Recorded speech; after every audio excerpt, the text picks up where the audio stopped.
تمام نفع نقصانات عزتیں اور ذلتیں اس کی مرضی اور منشا کتابیں ہیں۔ وہ مالک الاملاک مالک الملوک، جس کو چاہے اقتدار عطا کر دے اور جس سے چاہے اقتدار چھین لے۔ وہ حاکموں کا حاکم، وہ زبردستوں کا زبردست، جس کو چاہے زمین سے اٹھائے اور تخت پر لا بٹھائے اور جس کو چاہے تخت سے کھینچے اور تختے پر پھینک دے۔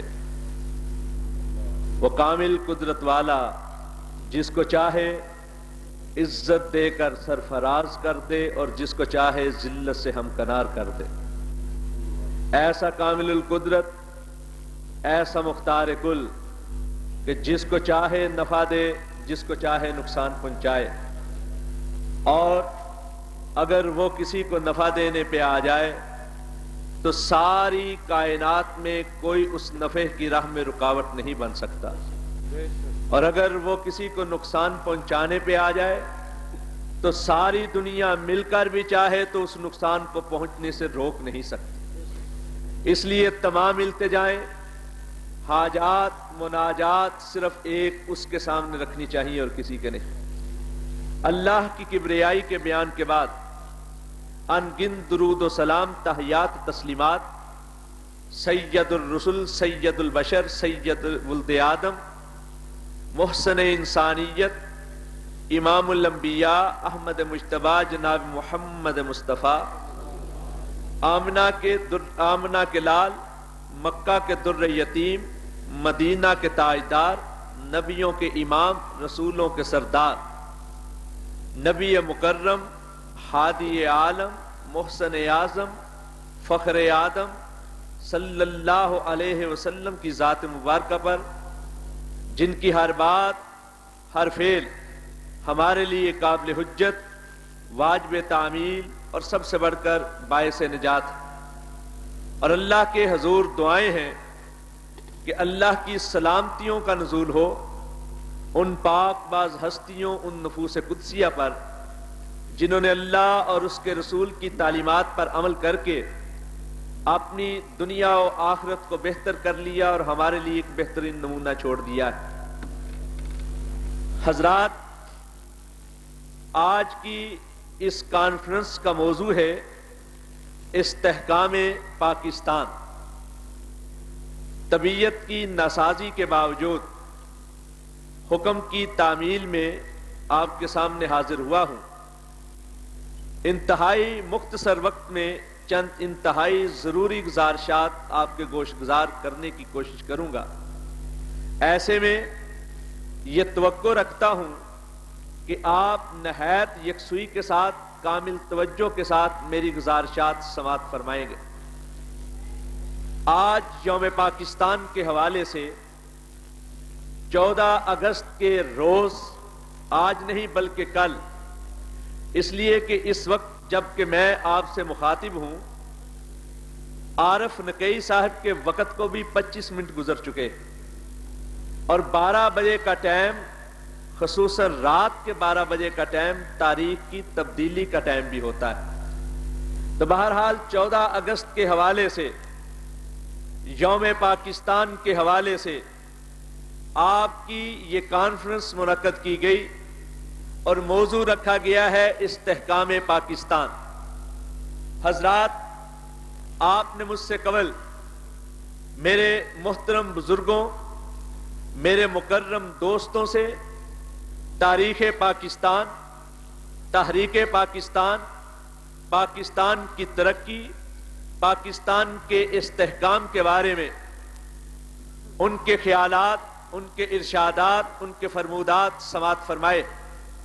میں ذرا اپنی گفتگو کو ایک اور انداز سے کرنا چاہتا ہوں۔ ہمارے ہاں 14 اگست کا دن ایک جشن کے طور پر منایا جاتا ہے۔ ہمارے ہاں 14 اگست کے روز یوم پاکستان کو آزادی کے جشن کے نام پر، خوشی کے تہوار کے طور پر منعقد کیا جاتا ہے۔ میں اپنی گزارشات میں علی وجہ البصیرت اپنے نقطۂ نظر کو، جو میں سمجھتا ہوں آپ کے سامنے رکھنا چاہتا ہوں. میں یہ عرض کرنا چاہتا ہوں کہ ہمیں من حیث القوم یا من حیث الافراد یہ جشن منانے کی قطعاً اجازت نہیں ہونی چاہیے. ہم کو یہ جشن منانے کی بالکل جرت نہیں کرنی چاہیے. ہم کس ذہن سے جشن مناتے ہیں؟ ہمارا یہ جشن کس طور پہ منایا جانا چاہیے؟ کیا ہم نے آزادی کے وہ تقاضے پورے کر دیے ہیں؟ کیا ہم نے پاکستان کے قیام کی ساری شرائط کو پورا کر دیا ہے؟ کیا ہم نے جن اغراض کے لیے، جن مقاصد کے لیے یہ پاکستان حاصل کیا تھا، کیا ان اغراض اور ان مقاصد کو پورا کر دیا ہے کہ آج ہم جشن کا تہوار منائیں، آج ہم خوشیوں کا جشن منائیں؟ کیا آج پاکستان کے اندر پاکستان کی پوترتا کا خیال کیا جاتا ہے؟ آج پاکستان میں کیا پاکستانیت کے نام پر کوئی چیز موجود ہے؟ کیا آج پاکستان کے نام کے کسی جز کی کوئی لاج اور شرم باقی ہے؟ کہ پاکستان کا نام ہے اسلامی جمہوریہ پاکستان. میں آپ سے سوال کرتا ہوں، میں جواب نہیں دیتا. آپ اپنے گریبانوں میں منہ ڈال کر سوچئے، آپ اپنے ماحول کو دیکھیے، آپ اپنے معاشرے پر نظر دوڑائیں. آج کے پاکستان کے حالات کو آپ دیکھیں، پاکستان کی مجموعی صورت حالات پر توجہ ڈالیں، پاکستان کے معروضی حالات کی طرف دیکھیں، اور پھر مجھے بتلائیں کہ اسلامی جمہوریہ پاکستان یہ ہمارا نام ہے. کیا پاکستان میں اسلام ہے؟ کیا پاکستان میں جمہوریت ہے؟ کیا پاکستان میں پاکستانیت ہے؟ اگر نہ اسلام ہے، نہ جمہوریت ہے، نہ پاکستانیت ہے، تو مجھے بتلائیں ہم کس چیز کا جشن مناتے ہیں؟ ہم کس چیز کو آزادی کا نام دیتے ہیں؟ ہم کون سا خوشی کا اظہار کرتے ہیں؟ اور کیا ہمیں یہ خوشی کا اظہار کرنے کا حق حاصل ہے؟ آج پاکستانیت کے ساتھ، آج جمہوریت کے ساتھ، آج اسلام کے ساتھ جو غیروں کا سلوک، اور غیروں کا نہیں بلکہ دشمنوں کا سلوک جو کیا جا رہا ہے، اس کے باوجود ہم پاکستان کے جشن منانے کے، اور جہاں تک بات ہے آزادی کی، میں بارہا یہ عرض کر چکا ہوں کہ آپ آزادی کے قائل ہوں گے، آپ غلامی پر نفرت بھیجتے ہوں گے، لیکن میں آزادی کا خواہش مند نہیں، میں غلامی کا چاہنے والا ہوں. میں آزادی پر لعنت بھیجتا ہوں، میں آزادی کو پسند کرتا ہوں، لیکن میں آزادی کو پسند نہیں کرتا، میں غلامی کو پسند کرتا ہوں. لیکن کون سی غلامی اور کون سی آزادی؟ میں اس آزادی پر لعنت بھیجتا ہوں جو ہمیں ہمارے اسلاف کی روایات سے آزاد کرے. میں اس آزادی پر نفرت کرتا ہوں، اس پر لعنت بھیجتا ہوں جو مجھے اللہ کے احکامات سے آزاد کرے. میں اس آزادی کو نہیں چاہتا جو میرے رسول کے فرمودات سے مجھ کو آزاد کرے، جو اسلام کے واضح احکامات سے مجھ کو آزاد کرے، جو تبندہ روایات سے مجھ کو آزاد کرے، جو اسلاف کی تبندہ روایات سے آزاد کرے، جو حق کو صداقت سے آزاد کرے، جو امامت سے آزاد کرے، جو عدالت سے آزاد کرے، جو ایمانت سے آزاد کرے، جو دیانت سے آزاد کرے، جو صداقت سے آزاد کرے، جو اسلام سے آزاد کرے، جو انصاف سے آزاد کرے، جو عدل سے آزاد کرے، جو اللہ کے قانون سے آزاد کرے، محمد رسول اللہ کے نظام سے آزاد کرے. میں ایسی آزادی پر لعنت بھیجتا ہوں، ایسی آزادی کے چاہنے والوں پر لعنت بھیجتا ہوں. اور میں غلامی کا خواہش مند ہوں. کون سی غلامی؟ وہ غلامی جو اللہ کے احکامات کا غلام کر دے، جو رسول اللہ کے فرمودات کا غلام کر دے، جو ہمیں تبندہ روایات کا غلام کر دے، جو ہمیں اسیر بنا لے اپنی پوترتا کا، جو ہمیں قیدی بنا لے اپنی طہارت و نفاست کا. اور یاد رکھیے، جو اس غلامی کو قوم اپنا لے، دنیا جہان کی آزادیاں اس کے قدموں پہ چومنے کے لیے بے قرار و بے تاب ہو جاتی. آج ہم آزادی کا جشن مناتے ہیں، ہمیں کون سی آزادی حاصل ہے؟ کون سی آزادی حاصل ہے؟ یہ آزادی کیسی آزادی ہے کہ غیر کا قانون اب بھی چلتا ہے، ماؤں کی چھاتیوں سے لگ کے اب بھی خوف کا افریت پلتا ہے۔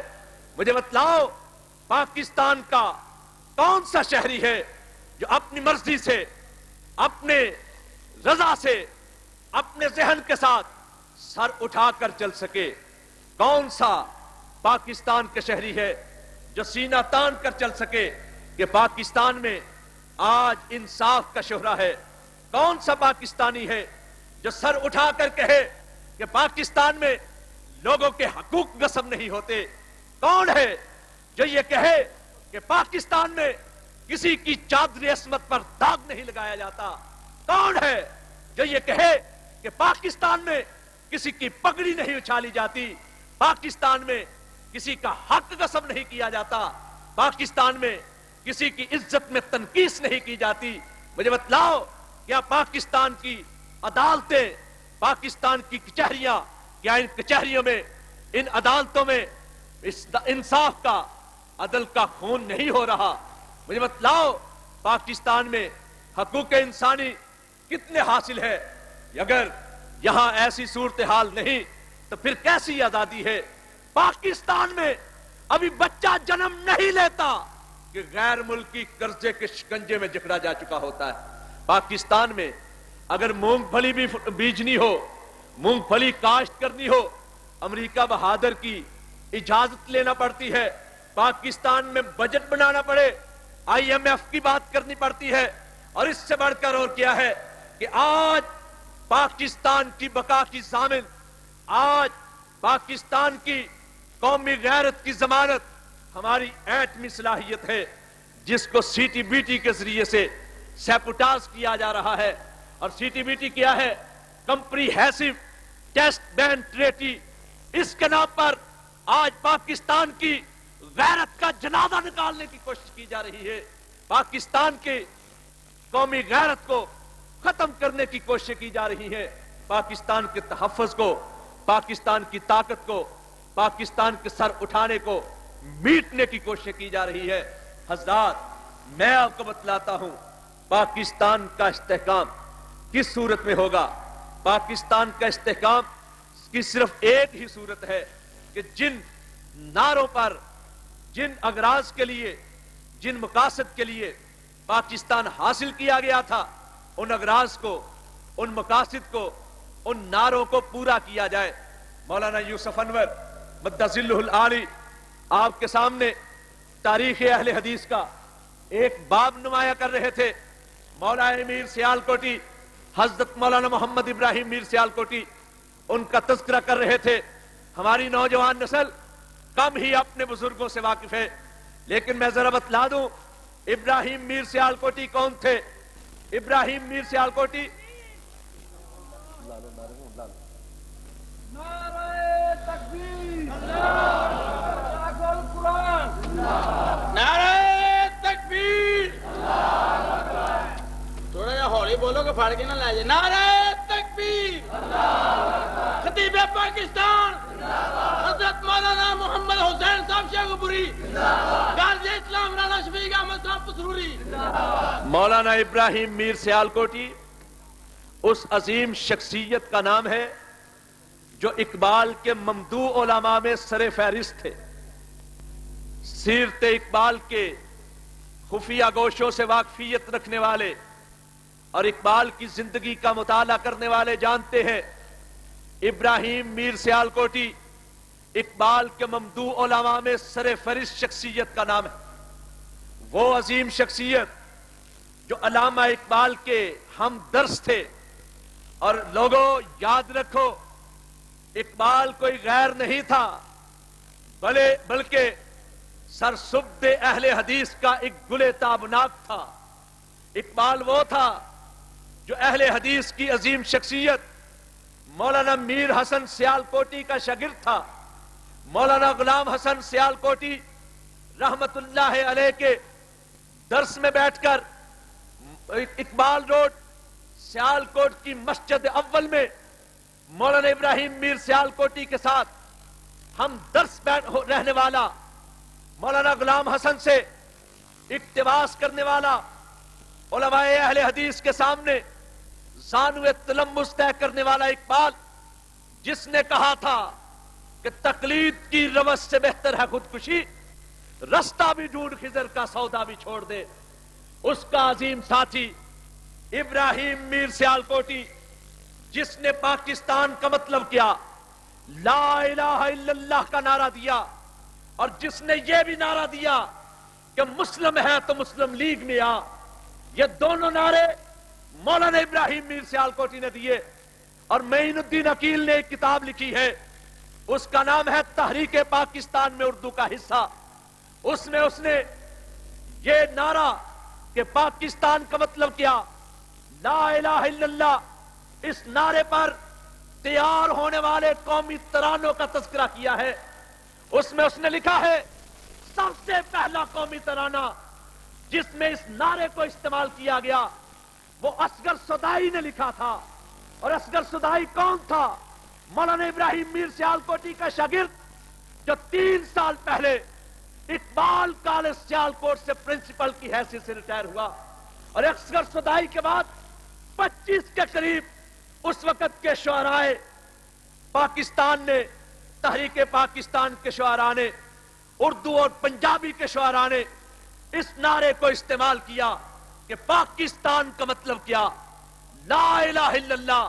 اور مولانا ابراہیم میر سیالکوٹی وہ عظیم شخصیت ہے جنہوں نے 2 کتابیں تحریک پاکستان کے حق میں لکھی، اور ان 2 کتابوں میں وہ دلائل دیے کہ جو کانگریس کے حمایتی علماء کے لیے دندان شکن کی حیثیت رکھتے تھے۔ اور یہاں میں ایک بات دعوت فکر کے طور پر عرض کرنا چاہتا ہوں، آپ اس کو چیلنج نہ سمجھے، ایک دعوت فکر ہے کہ سارے لوگ جو اہل حدیث ہیں اور سارے وہ احباب جو اہل حدیث نہیں، جو تاریخ کا مطالعہ کرنے والے ہیں، جو تاریخ سے دلچسپی رکھنے والے ہیں، یا میرے دعوت فکر کے بعد تاریخ کی ورق گردانی کریں، پاکستان کی تاریخ میں کوئی مسلک ایسا نہیں ہے جس طرح کا مسلک اہل حدیث کا مسلک ہے کہ اہل حدیث کی تنظیمیں اس وقت موجود تھی، جماعت غرباء اہل حدیث بھی تھی، آل انڈیا اہل حدیث کانفرنس بھی تھی، پھر سید شریف حسین گھڑیالوی کا گروپ بھی تھا، جماعت مجاہدین بھی تھی، شاید 1-2 گروپ اور بھی ہو، کسی گروپ کا کوئی ایک اہل حدیث عالم نہیں دکھلایا جا سکتا جس نے پاکستان کی تحریک کی مخالفت کی، جبکہ دوسری طرف کئی جید لوگوں کے نام دکھلائے جا سکتے۔ اور حضرات، یہ بات بھی تاریخ کی ہے کہ جمعیت علماء ہند بنی، اس کے تجویز کنندہ کون تھے؟ مولانا ثناء اللہ مرسری رحمت اللہ علیہ، مولانا ابراہیم میر سیالکوٹی رحمت اللہ علیہ۔ لیکن جب دیکھا کہ جمعیت علماء ہند سے تعلق رکھنے والے علماء کرام کانگریس کے حامی ہو گئے ہیں، اور میں یہ بات جانتا ہوں کہ ان لوگوں نے کانگریس کی حمایت کیوں کی تھی، اگر کوئی بات سمجھنا چاہے تو پچھلے سالوں میں ایک کتاب شائع ہوئی ہے جمعیت علماء ہند، ایک عورت ہے پروین روزینہ، اس نے PhD کا مقالہ لکھا ہے، اور اس مقالے کو 2 جلدوں میں شائع کیا ہے، لاہور کے اردو بازار کی طرف سے شائع ہوئی ہے، اور وہ کتاب لکھی گئی ہے جمعیت علماء ہند۔ اس کے لیے اس عورت نے شکریہ ادا کیا ہے سید انور نفیس رقم کا، مولانا اجمل قادری کا، مولانا اجمل خان کا، مولانا حامد میاں کا، دوسرے ان علماء کا جن کا تعلق جمعیت علماء ہند کے ساتھ رہا ہے۔ اس کے مقدمے میں اس نے وہ وجہ بھی بیان کی ہے جس کی وجہ سے جمعیت علماء ہند کے اکابرین مسلم لیگ کو چھوڑ کر، قائد اعظم کو چھوڑ کر کانگریس کے حامی ہو گئے تھے۔ میں اس وجہ کو یہاں اس لیے بیان نہیں کرنا چاہتا کہ کہیں اس کی وجہ سے کوئی رنجش پیدا نہ ہو یا تلخی پیدا نہ ہو، لیکن دعوت فکر ہے، بات تمہاری کتابوں کی لکھی ہوئی تم ہی سمجھو، بہتر ہے۔ میں جو عرض کرنا چاہتا ہوں وہ یہ ہے کہ جب جمعیت علماء ہند نے کانگریس کی حمایت کی تو اس کے مد مقابل جو علماء تھے انہوں نے محسوس کیا کہ ایک تنظیم ہونی چاہیے علماء کی جو تحریک پاکستان کی حمایت کرے، سب سے پہلے آل انڈیا اہل حدیث کانفرنس کا ایک اجلاس ہوا، جس میں مولانا ثناء اللہ ورسری رحمت اللہ علیہ، جنہیں سردار اہل حدیث میں کہا جاتا ہے، اور جو آل انڈیا اہل حدیث کانفرنس کے ناظم اعلیٰ سیکرٹری جنرل آل ان آل تھے، ان کی سربراہی میں ایک تنظیم قائم ہوئی، آل انڈیا اہل حدیث لیگ۔ آل انڈیا اہل حدیث لیگ، اس کے ارکان میں مولانا ثناء اللہ ورسری کے ساتھ مولانا ابراہیم میر سیالکوٹی، مولانا ابوالقاسم سیف بنارسی، مولانا اکرم خان، وہ اکرم خان جو پارلیمانی لیڈر رہے مسلم لیگ کے، جنہوں نے بنگال سے 2 رسالے نکالے، ایک انگلش میں نکالا، ایک بنگالی میں نکالا، مسلم لیگ کی حمایت میں۔ مولانا راغب احسن جو بنگال مسلم لیگ کے پریزیڈنٹ رہے، ان کی زیر قیادت اہل حدیث علماء کی تنظیم قائم ہوئی، آل انڈیا اہل حدیث لیگ، جس نے پورے بر صغیر کا دورہ کیا اور ان علماء کے خلاف جو کانگریس کے حامی تھے، مسلم لیگ کی نہ صرف حمایت کی بلکہ دلائل کی دولت دی۔ اور یہ بات بھی تاریخ کا حصہ ہے کہ جمعیت علماء ہند کے مقابل ایک تنظیم قائم ہوئی، مولانا شبیر احمد عثمانی کی زیر قیادت، اس کا نام رکھا گیا جمعیت علماء اسلام، اور اس کی تجویز پیش کی مولانا ابراہیم میر سیالکوٹی اور مولانا ثناء اللہ ورسری رحمت اللہ علیہ۔ اور حضرات، جادو وہ جو سر چڑھ کر بولے۔ 1978 میں ایک ملتان کا رسالہ ہے فیضان، اپریل 1978 کا شمارہ، ہمارے بریلوی احباب کا شمارہ، اس میں ان علماء کا تذکرہ کیا گیا جنہوں نے تحریک پاکستان کی حمایت کی ہے۔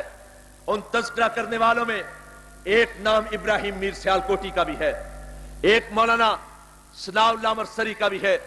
میں جو عرض کرنا چاہتا ہوں، مولانا بتلا رہے تھے کہ دہلی کی مسلم لیگ کے سیکرٹری جنرل شیخ عطا الرحمان کے صاحبزادے شیخ حبیب الرحمان تھے، انہوں نے بتلایا کہ تحریک پاکستان کا زور 2 ہی حصوں میں تھا، یا امرتسر میں تھا یا لاہور میں تھا۔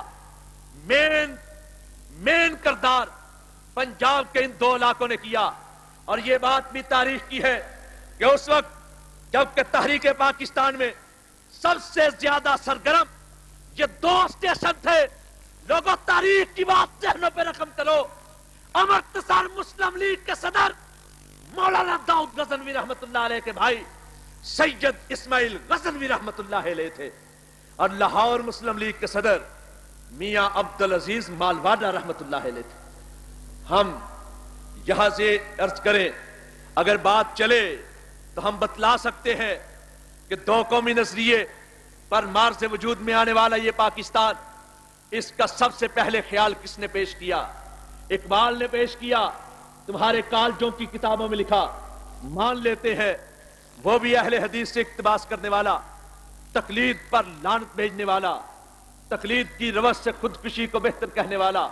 لیکن تاریخ کی بات ہے کہ سب سے پہلے 2 قومی نظریے کا خیال کہ ہندو اکثریت کے علاقے ہندو کے حوالے، مسلم اکثریت کے علاقے مسلم کے حوالے، سب سے پہلے 1890 جولائی 1890 کلکتہ سے نکلنے والا اخبار المہذب ایڈیٹر اور راکم کون؟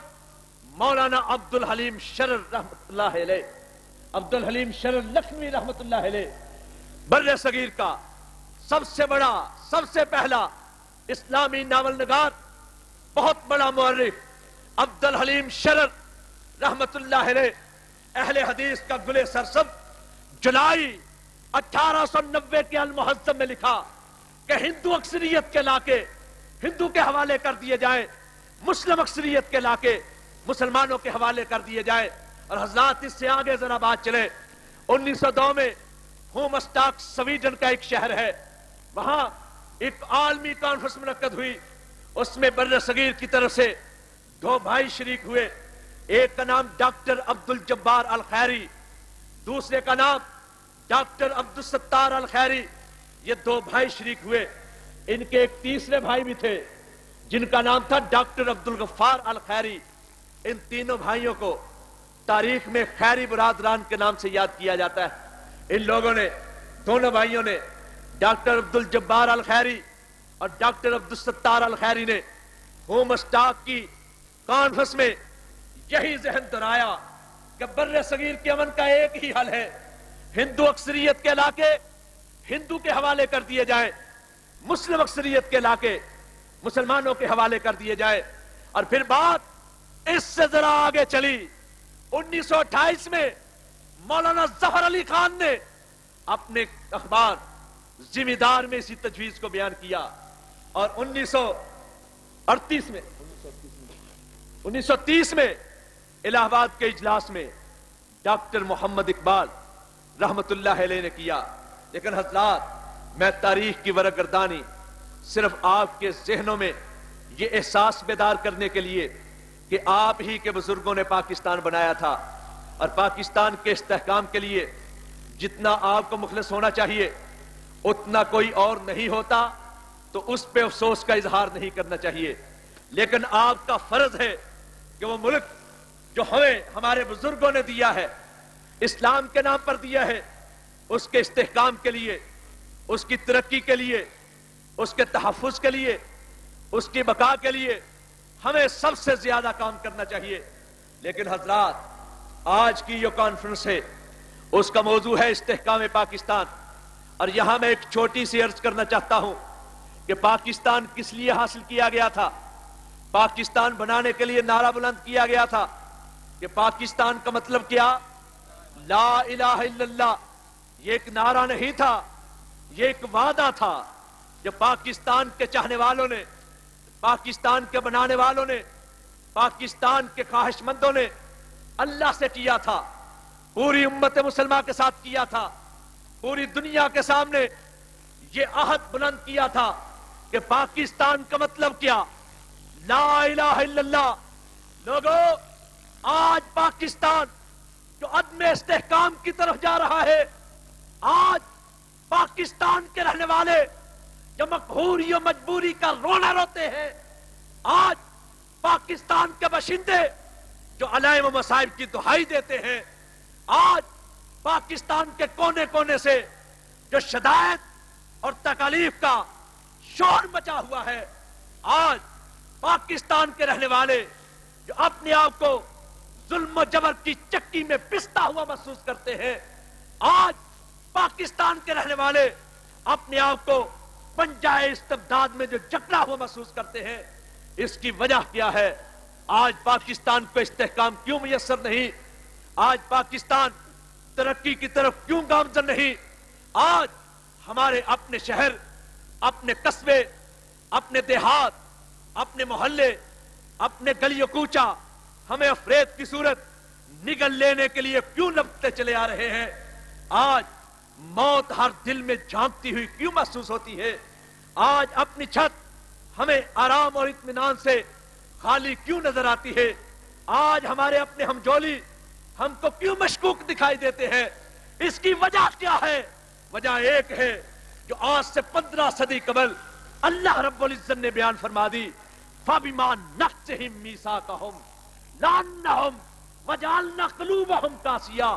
اللہ رب العزت نے ارشاد فرمایا، جو لوگ وعدہ کر کے مکر جاتے ہیں، جو عہد کر کے توڑ دیتے ہیں، جو عہد شکری کرتے ہیں، جو وعدہ توڑ دیتے ہیں، اللہ رب العزت کہتے ہیں ہم ان پر لعنت کو مسلط کر دیتے ہیں، ہم ان کے دلوں کو کٹھور بنا دیتے ہیں۔ آج یہ ساری آلائیں، یہ ساری مصیبتیں، یہ کلفتیں، یہ تنگیاں، یہ ترشیاں، یہ دکھ درد ہم پر کیوں سایہ فگن ہے؟ اس لیے کہ ہم نے عہد شکنی کی، ہم پر لعنت مسلط ہو گئی۔ آج ہم نے اس نعرے کو فراموش کر دیا جو ہم نے ایک عہد کی صورت اللہ سے باندھا تھا، فَبِمَا نَقْضِهِمْ مِيثَاقَهُمْ۔ جو اپنے وعدے کو توڑ دے، لعناہم، اللہ رب العزت کہتے ہیں ہم لعنت کو وَجَعَلْنَا قُلُوبَهُمْ قَاسِيَةً، دلوں کو سخت کر دیتے ہیں، کٹھور بنا دیتے ہیں، ان میں احساس سود و زیاں باقی نہیں رہتا۔ آج پاکستان کے شہریوں میں احساس سود و زیاں مفقود ہو چکا ہے۔ ایجیٹیشن، پروٹیسٹ، احتجاج، گلیوں بازار میں آ کر حکومت کو للکارنا، حکومت کے خلاف آوازہ بلند کرنا، یہ بات کی بات ہے۔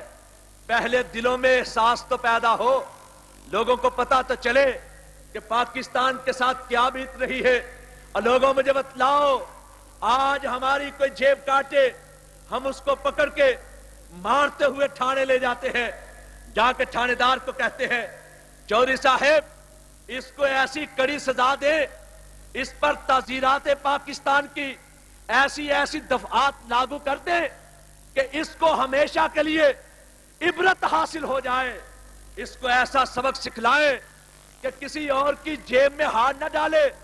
آدمی پوچھے کہ اس نے جیب کاٹی، کتنے پیسے نکال لیے؟ کہیں گے 32.25 روپے نکالے جو حق مہر کے رکھے ہوئے تھے۔ اور لوگوں 32.25 روپے کی جیب کاٹنے والے کو مارتے ہوئے تھانے لے جاتے ہو اور چاہتے ہو کہ کڑی سے کڑی سزا دے، کڑی سے کڑی سزا ملے۔ مجھے بتلاؤ، جو پاکستان کے قومی خزانے کا اربوں کا ڈکار نہیں مارتے، ان کو ووٹ دے کر اپنے سروں پہ بٹھا لیتے ہو، ان کو عزت اور آبرو دے کر ان ایوانوں میں بھیج دیتے ہو کہ جو ایوان پاکستانی قوم کے نمائندوں کے لیے بنے تھے، اور وہ ایوان لوگوں ہمارے ضمیر کی منڈیاں بن چکی ہے۔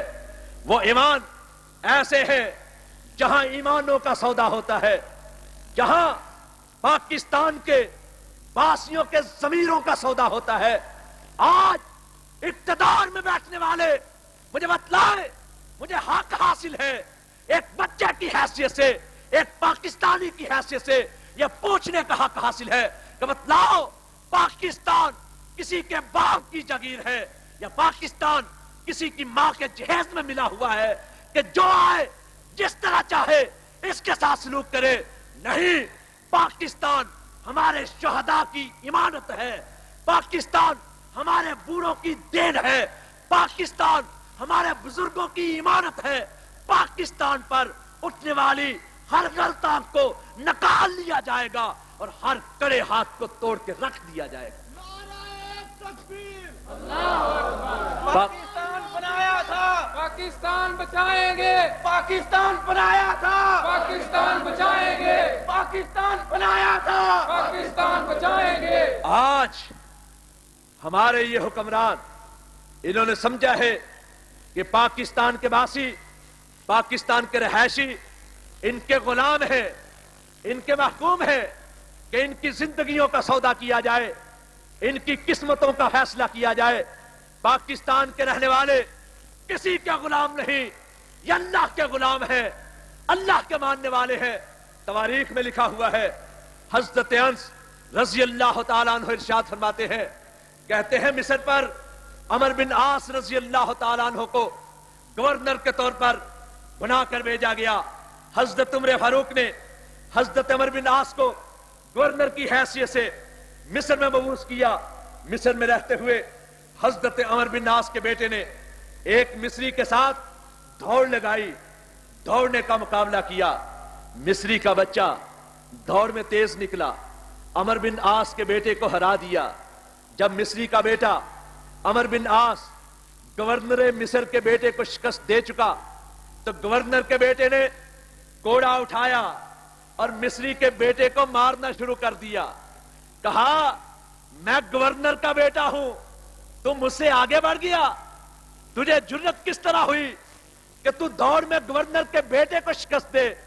حضرت انس رضی اللہ تعالیٰ عنہ کہتے ہیں کہ اس مصری نے حضرت عمر فاروق کے پاس آ کر شکایت کی کہ اے امیر المومنین، تمہارے گورنر نے مجھ پر اس لیے کوڑے چلائے کہ میں نے اس کے بیٹے کو، تمہارے گورنر کے بیٹے نے مجھ کو اس لیے مارا اور پیٹا کہ میں نے دوڑ میں اس کو شکست دی ہے۔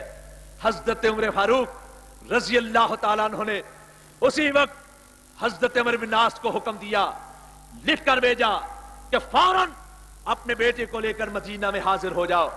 حضرت عمر بن عاص گورنر مصر اپنے بیٹے کو لے کر مدینہ ہے طیبہ میں حاضر ہوئے۔ حضرت عمر فاروق نے کوڑا پکڑایا مصری کے ہاتھ میں اور کہا جتنا گورنر کے بیٹے نے تجھ کو پیٹا ہے اتنا ہی تو اس کو پیٹ۔